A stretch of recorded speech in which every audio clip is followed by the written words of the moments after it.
ბათუმის მუსიკალურმა ცენტრმა მაყურებელ სპექტაკლ ფიროსმანის პრემიერა შესთავაზა.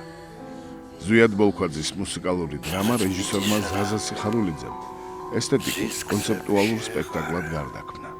მადლობა მინდა უთხრა ზაზას იმისთვის, რომ მომეცა საშუალება აი ამ რთულ ყოველდღიურობაში რომ ყოფილიყავი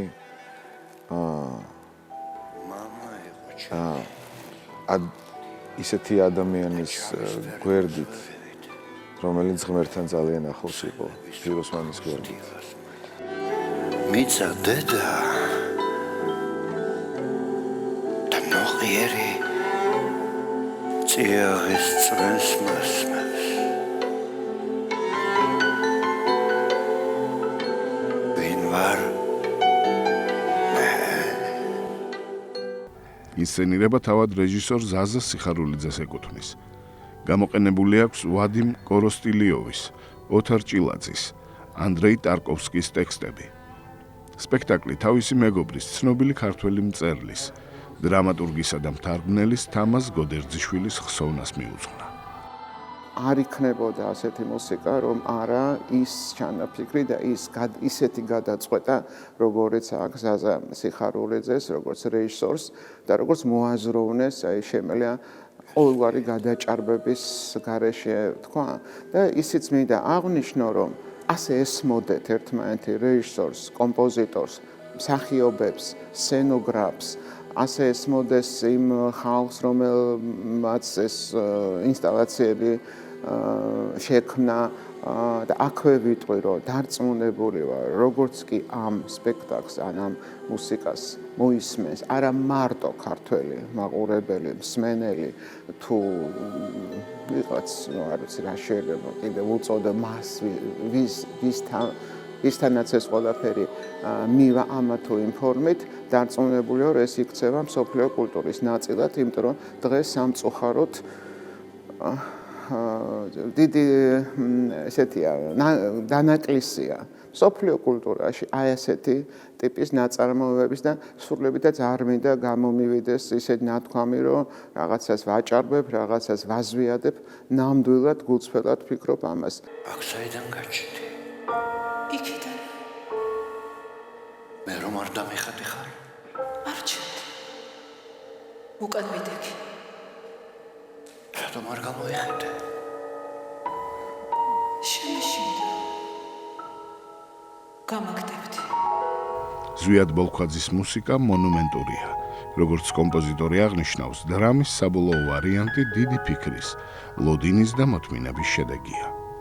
ესეთი ღრმა ფილოსოფიური ჭრეტა იყო საჭირო. როგორ გითხრათ, აი უნდა გაგვევლო ბეწვის ხიდზე.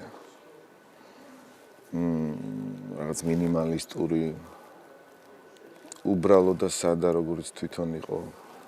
თან ჟღერადობაც მოსაძებნი იყო და ბოლოს გადავწყვიტე, რომ უფრო მეტად ხმები ჩემოვიფარგლე, იმიტომ რომ ვერ დავაკავშირე ესეთი რაღაცა გრანდიოზული დიდი შემადგენლობა და ევროპული საორკესტრო რაღაცა ჟღერადობა, ან თუნდაც თანამედროვე ეფექტები დაუშვათ.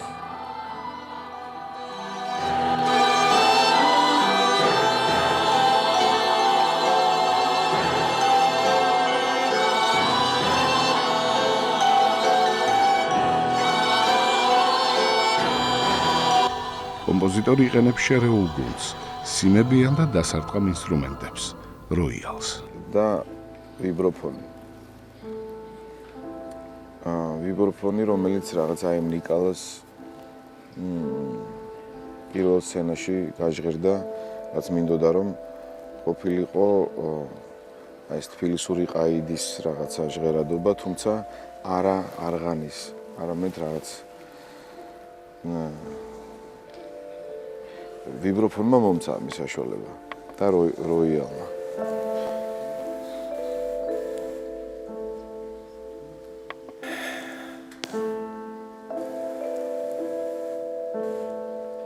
ვერთი და იგივე სიზმარს ვხედავ. ყოველთვის.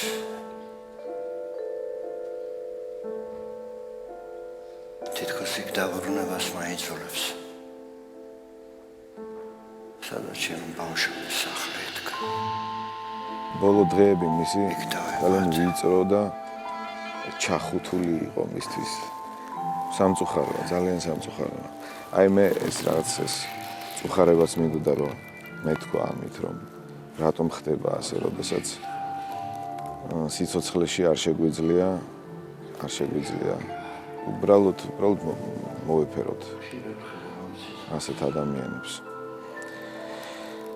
ხო და აი ეს განცდები მისი, ეს განცდები რომ წარმოვიდგენ დაუშვათ კიბის ქვეშ აი ამ 5 თვაში ის რაც განცდიდა შეუძლებელია ხო ამის გადმოცემა. იმიტომ რომ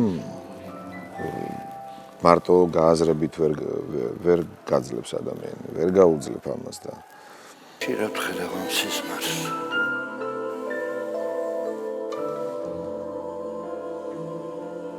როცა კარს ნახევრად ღიას ხედავ.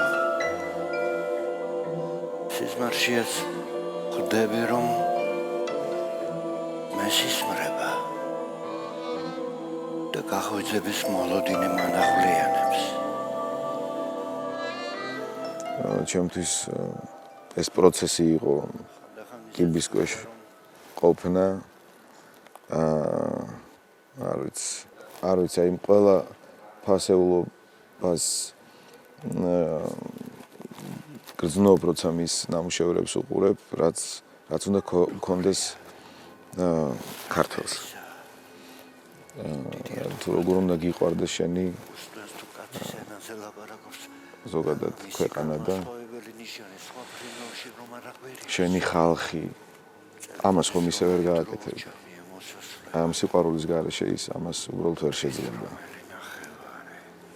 ასე რომ მადლობა მინდა უთხრა ფიროსმანს, იკალას იმისთვის რომ შეძლო, გაძლო, გაუძლო აი ამ ყველაფერს და დაგვიტოვა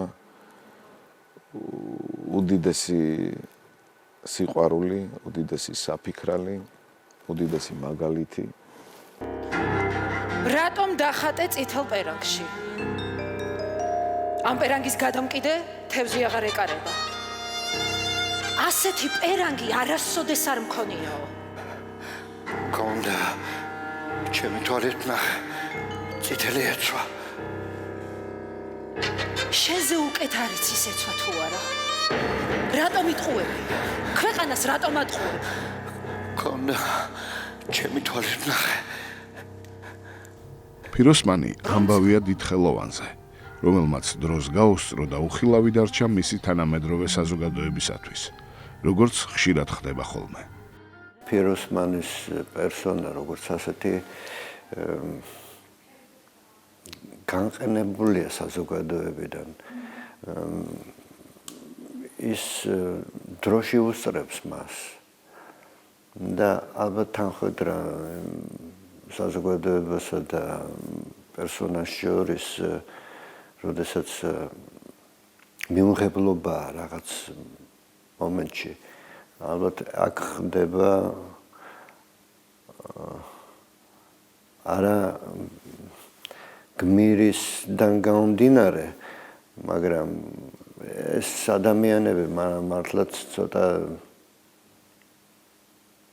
სევდიანები არიან. სევდიანები და ადამიანები, რომლებსაც შეუძლიათ მარტო ყოფნა, მარტო ფიქრი. ვიხარში. ია.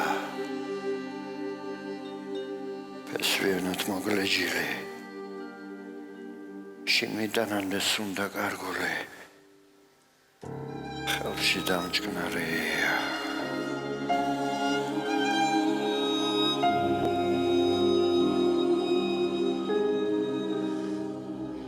თვითონ ნიკალამ იცოდა რამდენად დიდი მხატვარი იყო.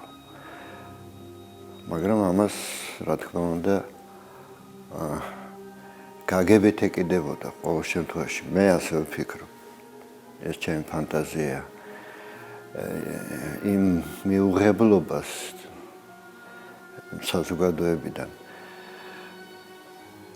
არა, თუმცა მიუღებლობას ახლა ცოტა ესეთი ნათქვამია, მიღებულიც იყო ალბათ და სიყვარული ჰქონდა, მაგრამ თვითონ როგორც მხატვარი, როგორც დიდი მხატვარი, გენიოსი. საზოგადოებამ თავიდან და გასაგებიც არის ალბათ ვერ მიიღო. თვითონ პიროვნულადაც თითქოს მე გონია რომ ეს სხვა სამყაროშია მოხვედრილი თავისი ბუნებით, თავისი. ამიტომ იყო ალბათ ცოტა გარიყული კი არა და რაღაც დისტანცირებული იყო იმ საზოგადოებასთან. იმ ფილმში ძალიან კარგად არის ერთ-ერთი დეტალი გადმოცემული, როდესაც დოქანში მარტო ზის და მარტო სვამს. თითქოს დაპატიჟეს კიდევაც, მაგრამ ეს მისი სამყარო, მაინც მისი სამყაროა და მე მაინც ვფიქრობ, რომ მან იცოდა რა დონის მხატვარიც იყო. თქვენ მე არ მიცნობთ. ჩვენ უცხოები ვართ, გესმით? აი ეს არასოდეს დამიხატოთ და მაინც ჩემთანა თქვენ ზურგს უკან იმალებოდა იცდიდა და სწორედ მაშინ გამოწვე, როცა საჭიროა. გესმით?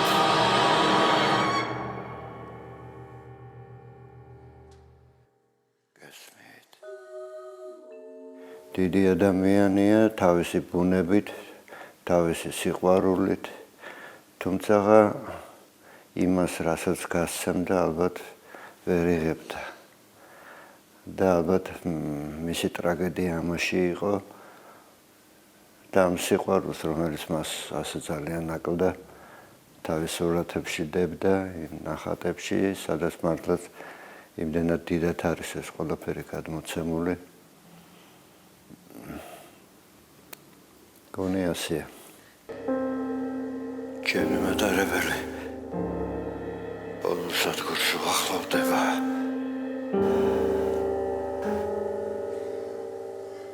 იქიდან აღარ დაბრუნდება. უბედურება იმაშია, რომ აქეთ მგზავრობის ფული ვერ ვიშოვე. იქეთ უბილეთოთ ვიმგზავრე. აქეთ უბილეთოთ ვეღარ დაბრუნდები. სირცხვილია. სპექტაკლი ფიროსმანის სიცოცხლის უკანასკნელ საათებზე მოგვითხრობს. მომაკვდავ მხატვარს სიკვდილი ეცხადება. აი ამ გზაზე მას მოევლინება სტუმარი, ჩემი სახით, სიკვდილი, ანუ ოღონდ არა როგორც რაღაცა დასასრული. არამედ რაღაც ერთგვარი თითქოს გამცილებელი, თითქოს მოსაუბრე და სიკვდილი, რომელიც აი ამ თავის ცხოვრებას აჩვენებს კადრებად. მაგრამ მე ვარსებობ. ცოტა ვარ. სულ ცოტა. ერთი ციცქნა.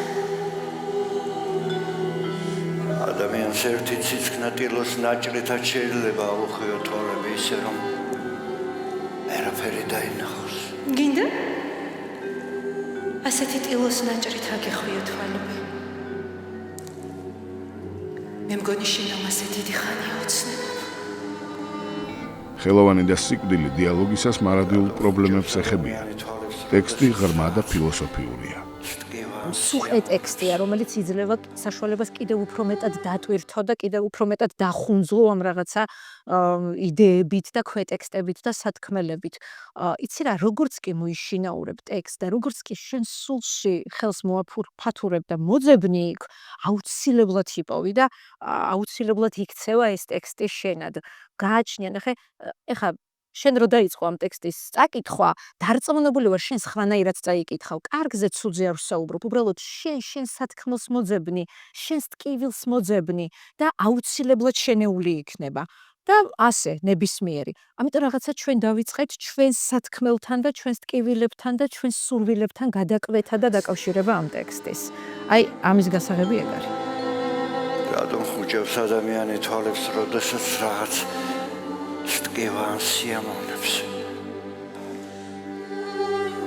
იმიტომ რომ ცოტა ხანი მაინც გამოიყო სამყაროს. მარტო დარჩეს თავის წუხილთან. ან სიამოვნებასთან. რომელსაც მაინც ვერ გაუზიარებს ვერავის. სიკვდილიც ხო ისეთივე შემადგენელი ნაწილია, როგორც სიცოცხლე ცხოვრების. და რატომღაც სიცოცხლე გვიხარია, დაბადება გვიხარია, ხა მის თქმა კი არ უნდა რომ სიკვდილი, მაგრამ გონია რომ ისიც რაღაცა პროცესია, ხო ესეც და ბევრად უფრო საინტერესო მინდოდა ყოფილიყო და მეორე მთავარი აი თითქოს იქ არის ეგეთი სცენა, გაორების სცენა. აი მინდოდა რომ მარტო სიკვდილი არა, თითქოს აი ბედის წერა და შინაგანი ხმა, რომელიც ჩვენ ხო გვაქვს ადამიანებს ცხოვრებაში და რაღაცას ფიქრობ და მე ვფიქრობ, არ ვიცი ხა ეს გავაკეთო, აი კაი რა, რას ფიქრობ, ხა აი რა სისულელეს ამბობ, ამ პირიქით, ვა რა მაგარი აზრია. აი დაახლოებით ეგ ამბავი იყო, რომ აი რასაც ლაპარაკობდა ეს ქალი, ხო, თითქოს იმისი ნაფიქრიც არის ეს, რომ აი თითქოს შინაგანი ხმა ეუბნება ამას ყველაფერს. თუ ეს ჩანდა და თუ ეს იყო, ძალიან მიხარია. ეს ქვეყანა უნდა დატოვა. აქ აღარავის ჭირდები. შემომხედე. მე არ ვარ ბოროტი. უბრალოდ იმას ვამბობ, რაც ვიცი და რასაც ვხედავ. ყოც ვარქმევ ხოლმე სცენებს სახელს. აი აქ მეზოვის სცენაში მინდოდა რომ ეს ყოფილიყო რაღაცა ხმა სიმართლის.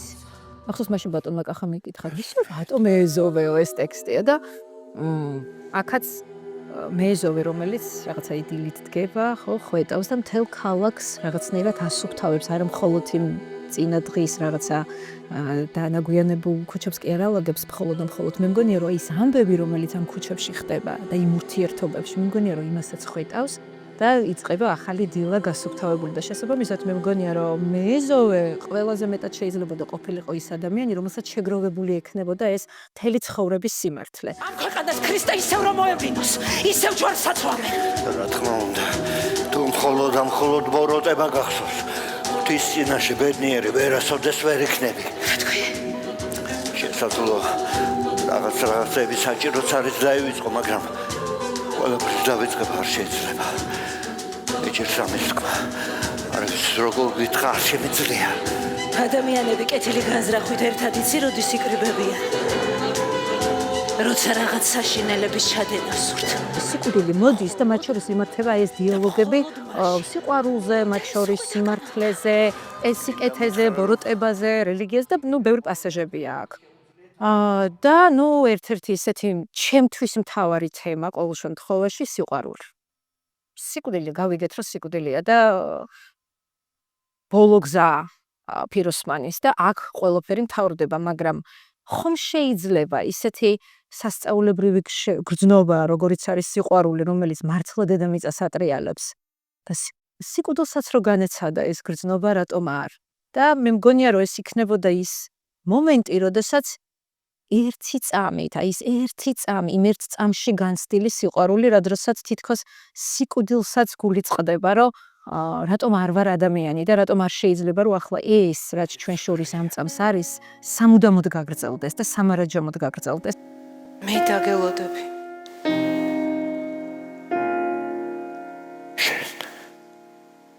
დაგელოდები.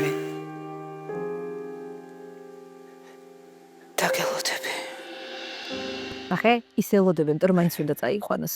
რეალობას ვერ შეცვლის, მაგრამ იმ ერთ წამში აფეთქება, იმ ერთ წამში ნაგრძნობი გრძნობა, იმ ერთი წამის გაელოება, როგორც ცხოვრებაში. აი, ის ერთი წამი თუ მოხდა რაღაც ქიმია, მე რაღაცეებს ვაწყობთ, მაგრამ ეს ვერ აწყობს, იმიტომ რომ სიკვდილია. ამიტომაც მგონია, რომ ნუ ის მაინც უნდა წაიყვანოს, მაგრამ იმ ერთ წამში მან გაიარა და იგრძნო ის, რაც არასოდეს არ უგრძნია. ეს სიტყვა მიყვარს. ჩვენ. იმიტომ რომ ამ სიტყვაში ძალა. ამ სიტყვაში მარტოსულობა მდარეა. ჩვენ. ნიშნავს რომ ერთმანეთი ყავს, ეს კი ნიშნავს რომ კახა კობალაძე და თათია თათარაშვილი თავიანთი კონტრასტული ტემპორიტმით და დეკლამაციით მუსიკალური აკორდის ჰარმონიულ ჟღერადობას ქმნიან.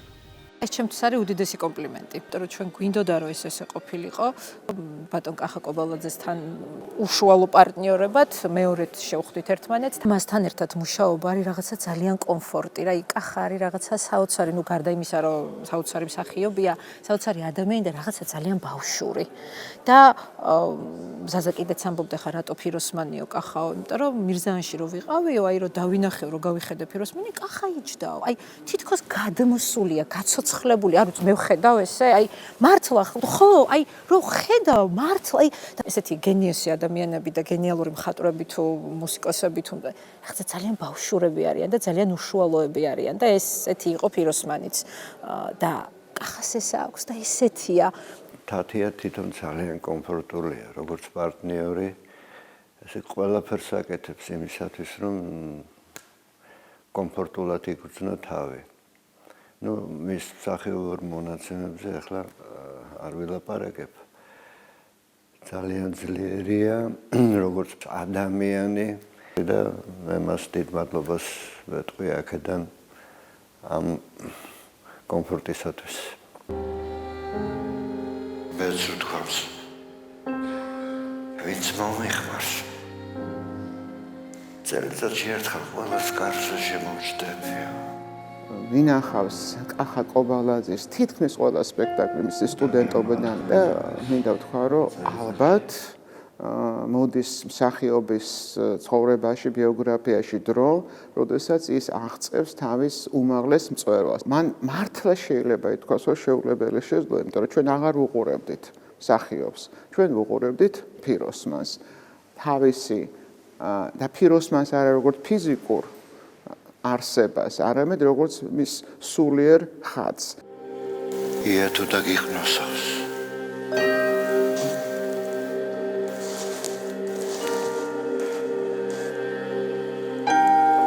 აი ია აქედან იწყება ადამიანი. ისევე შემიძლია ვთქვა, რომ თუ სიკვდილი ასეთი მშვენიერია, როგორც არის თათარაშვილის სიკვდილი, რომელიც არა მარტო ფიზიკურ მშვენიერებაზე მაქვს საუბარი, არამედ მის შინაგან დამოკიდებულებაზე, თვით სიკვდილის დამოკიდებულებაზეც კი ფიროსმანის მიმართ, თათია ძალიან ახალგაზრდა და მით უმეტეს ჭალებში ვიტყვი უცნაურია, რომ შეიძლება ახალგაზრდა ქალმა და კაცმა შეზოს ასეთ სიღრმეში შევიდეს მისტიკურ არსებაში მეტაფორული სახე გააკეთოს და თან იყოს სრულიად მომაჯადოებელი როგორც ქალი, როგორც ადამიანი.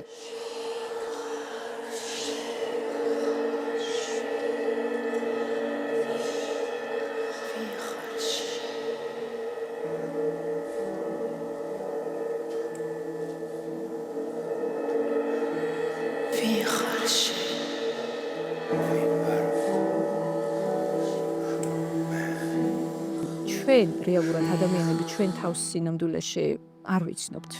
ჩვენ გვგონია რომ ვიცნობთ, მაგრამ მოცემულ სიტუაციაში, მოცემული გარემოებიდან რას გავაკეთებთ, როგორ მოვიქცევით და რას ვიზამთ, გვგონია რომ არავინ არ ვიცით. ამიტომ ეს კითხვა ვინ ხარ შენ, რომელიც აი სულ გაზდევს სპექტაკლს, ვინ ხარ შენ, ეს არის ეს კითხვა, რომელიც გვგონია რომ მაინც პასუხგაუცემელი რჩება. ჩემი პატარებელი όλο საზღვრს მივახლოვდა.